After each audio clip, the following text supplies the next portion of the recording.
Olá pessoal, sejam todos muito bem-vindos a mais um vídeo do canal aqui do Servir Ponto de Luz. Esse é mais um Conversando Sobre, cujo tema é Reencontrando a Alegria no Trabalho do Bem.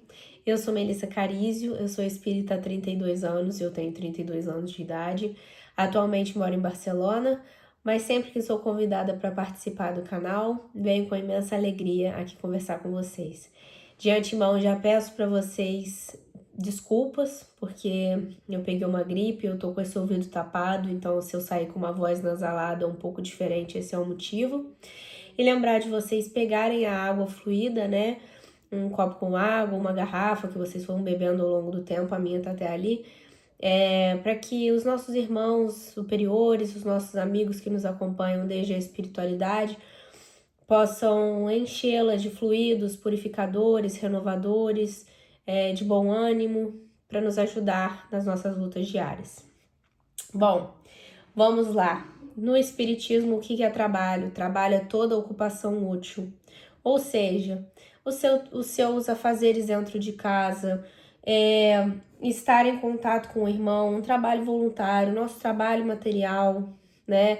Gravar essa palestra, conversar aqui com vocês. Então, toda ocupação útil que pode nos levar a trazer benefícios, né? E eu não estou falando disso que seja apenas material ou financeiro, porque a gente vê o trabalho como um sinônimo de salário, né? De ser recompensado materialmente. Mas existe os tipos de trabalho que a gente é recompensado espiritualmente, e esse é o trabalho do bem, né? Jesus veio ensinar, veio trabalhar e não pediu um centavo para isso. Chico Xavier veio estudar o espiritismo, veio ser um grande propagador com mais de 500 livros publicados e também não recebeu um centavo por isso. Então, o trabalho na mediunidade, o trabalho na casa espírita e fora dela, social, enfim, todos são considerados trabalhos. Eu queria falar sobre passagens bíblicas e a gente ir relacionando ela com o espiritismo, porque eu acho muito interessante a gente pegar as falas de Jesus. Então começou assim, porque às vezes que a gente começa a fazer o bem com entusiasmo, né? A gente coloca uma ideia, um propósito ali de que a gente está muito animado com aquela ideia, com aquele projeto, e com o tempo nos sentimos desanimados, invisíveis, não valorizados. Jesus disse: Vinde a mim, todos que estáis cansados. Mateus 11, 28. E não tem quem trabalhe, seja no bem, trabalhar no mal não, né? Que esse não é o tema da palestra. Infelizmente existem irmãos que fazem isso.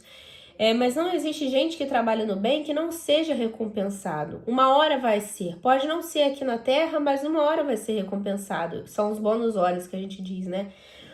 Porque fazer o bem só faz bem, né?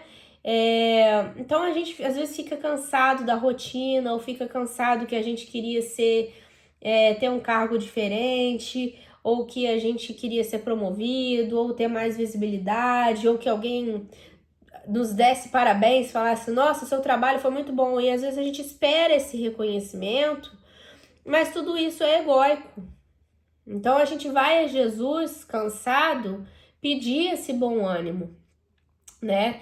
Então a verdadeira alegria, ela não depende do reconhecimento, aplausos ou resultados externos, mas da consciência tranquila e do serviço realizado com amor. Tem outra passagem em Atos também que diz: há mais alegria em dar do que receber, né? Então a gente sai desse eixo do ego, né? De querer ser recompensado, de querer ter um posto importante, um cargo de representatividade. E eu tô estudando o Consolador no meu outro canal espírita, um projeto pessoal que eu tenho, perdão.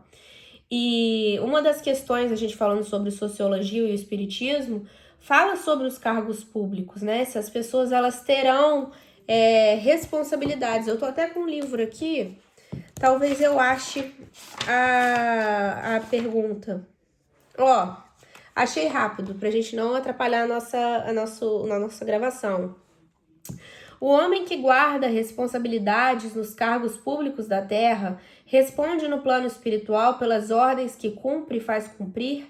E isso é muito importante. Às vezes a gente vê muitos governantes, né? Não estou falando de partido político A ou B, mas estou falando assim de grandes ícones mundiais, né? Pessoas de grande representatividade que estão iniciando guerras, que fomentam a indústria armamentista, que estão matando civis descaradamente, né? Então isso é muito triste. Então o que acontece com essas pessoas que dão essas ordens, né? E fazem pessoas cumprir essas ordens? A responsabilidade de um cargo público, pelas suas características morais, é sempre mais importante que a concedida por Deus sobre um patrimônio mais material, ou seja, a prova mais difícil, mais complicada e mais desafiadora. Daí a verdade que na vida espiritual, o depositário do bem público responderá sempre pelas ordens expedidas pela sua autoridade nas tarefas da terra. Ou seja, já é difícil a gente no núcleo familiar ter responsabilidades no lar com filhos, com irmão, com pai, mãe, cônjuge. Imagina quem lidera nações, quem faz leis, quem cuida de cidades, né? Então, assim, a gente sabe que a gente pode deitar tranquilo na nossa cama sabendo que se a gente se indigna com político A ou B porque roubou, porque não comprou vacina, porque, enfim, fez alguma coisa que não nos agradou, né? Essas pessoas, elas vão pagar, né? Elas vão responder à justiça divina, elas não vão dar satisfações para nós, por mais que a gente queira e esteja no nosso direito de constituinte, né? Mas enfim, no futuro isso tudo será esclarecido. Então achei pertinente a gente falar isso agora, me veio esse insight e eu trouxe, nem estava aqui no meu roteiro. O segundo ponto que eu acho interessante a gente falar é o trabalho do bem como remédio contra o desânimo, né? Porque muita gente fala, eu acho erroneamente também essa fala, de que se alguém tá deprimido, que é uma doença crônica, né? Uma doença que não tem cura. A depressão, ela está no CID-10, né? Que são o índex de doenças catalogadas pela medicina, né? É um transtorno de humor, né? Como a bipolaridade, como a borderline, enfim. Então, a depressão é uma doença, é uma patologia. E muita gente diz, mas se tivesse trabalhando não tava assim. A gente sabe que não é assim, né? Porque a depressão, ela é multifatorial. Ela vem de um corpo, muitas vezes, que não responde, de uma mente que as sinapses do cérebro não compartilham entre si essa energia da vida, né? É tudo muito obscuro. E muita gente fala, se tivesse trabalhando no cabeça vazia, oficina de a gente sabe quem. Mas também, parando para pensar, eu rechaço totalmente quem fala isso. Porque eu acho que quem tá nesse quadro clínico tem que ser atendido por um médico, psiquiatra ou um psicólogo. Não é religião, não é hobby, não é academia, não é dieta, é multidisciplinar, né? Então, mas eu também acho importante dizer que quando a gente trabalha, a gente vai encontrando um propósito. E muitas vezes aquele trabalho pode tirar a gente de uma situação infortúnia, né? De infortúnio. Então, o que eu coloquei? O trabalho no bem como remédio contra o desânimo. E eu coloquei a parábola do semeador, que tá em Mateus 13, Marcos 4 e Lucas 8, ou seja, 3 apóstolos comentaram essa palavra. Então, a parábola. Se você não conhece, eu vou aqui contá-la para vocês. Jesus conta que um semeador saiu a semear. Ao lançar as sementes, elas caíram em 4 tipos de solo. 1. À beira do caminho, as aves vieram e comeram as sementes. 2. Em solo pedregoso, as sementes brotaram rapidamente, mas como não tinham raiz profunda, secaram no sol. 3. Entre espinhos, as plantas cresceram, mas os espinhos as sufocaram. 4.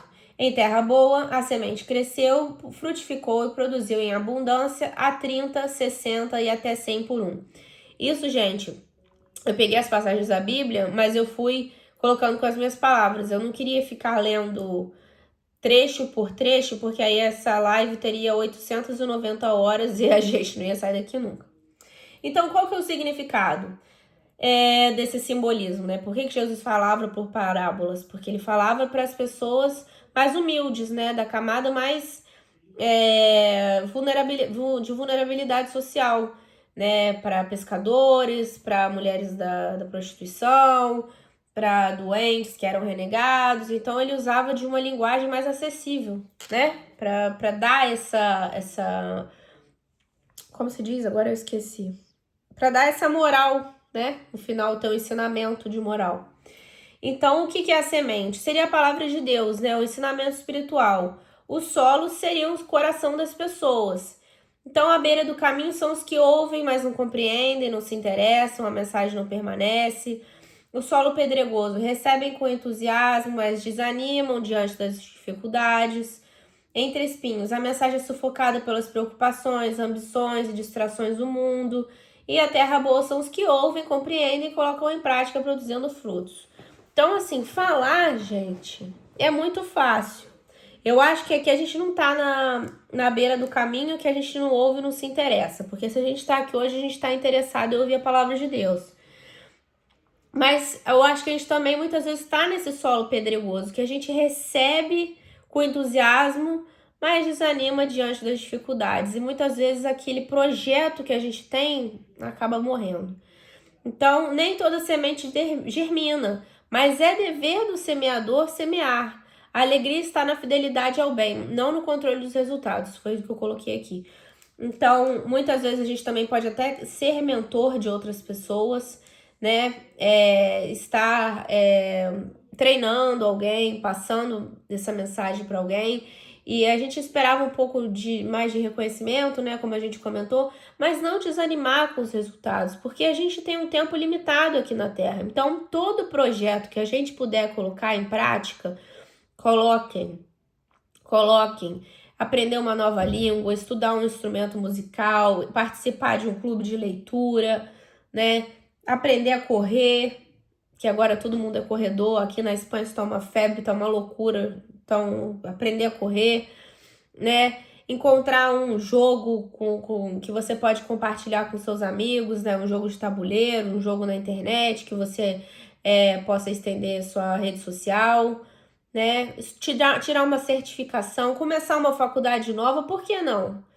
Todos nós, isso tudo é trabalhar no bem. Todo o tempo que a gente investe na gente, que traga bons frutos, é um trabalho importante, né?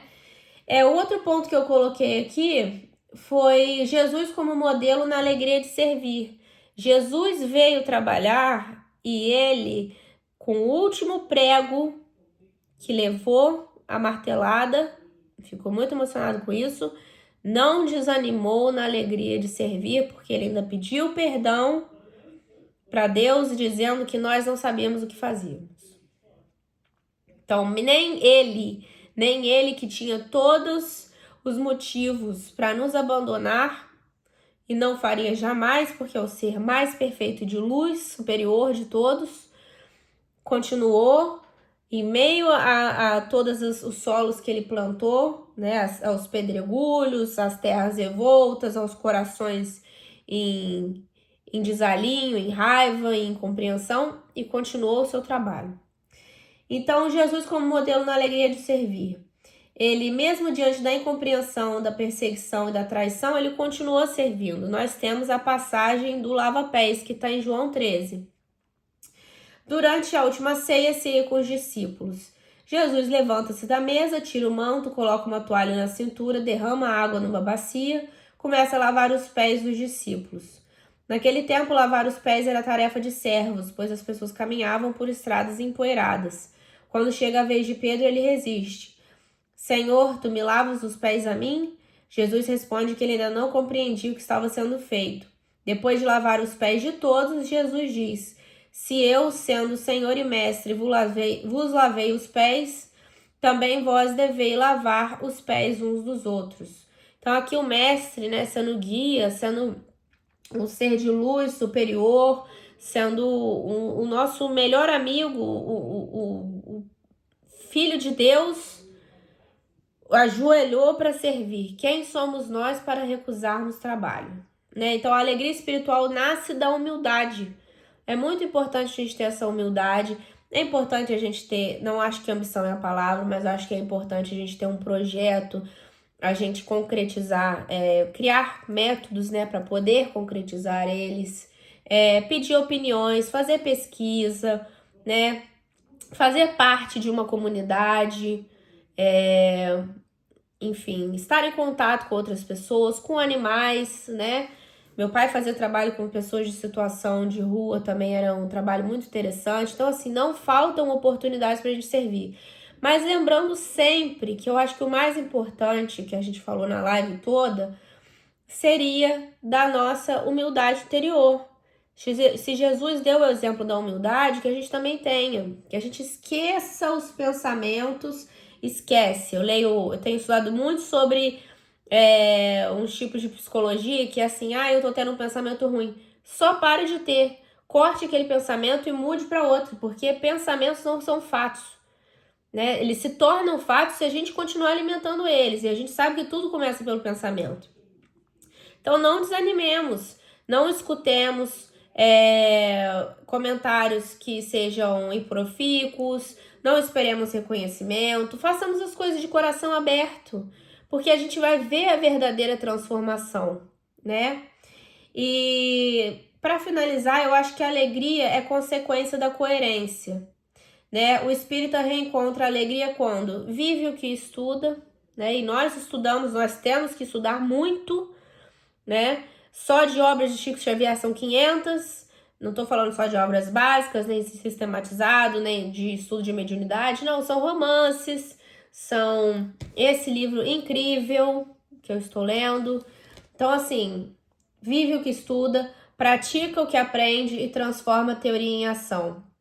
E uma passagem sugerida que eu queria finalizar com ela seria em Mateus 5,16, brilhe a vossa luz, né? Alegria interior refletida nas atitudes que a gente tem para com o próximo, para com o nosso futuro, para com nós mesmos, para aqueles dentro da nossa casa, que saibamos valorizar, né, o tempo que nós temos aqui e as oportunidades que temos de servir, porque daí surgirá o bem nos nossos corações. Beijos, fiquem com Deus e até a próxima live. Tchauzinho.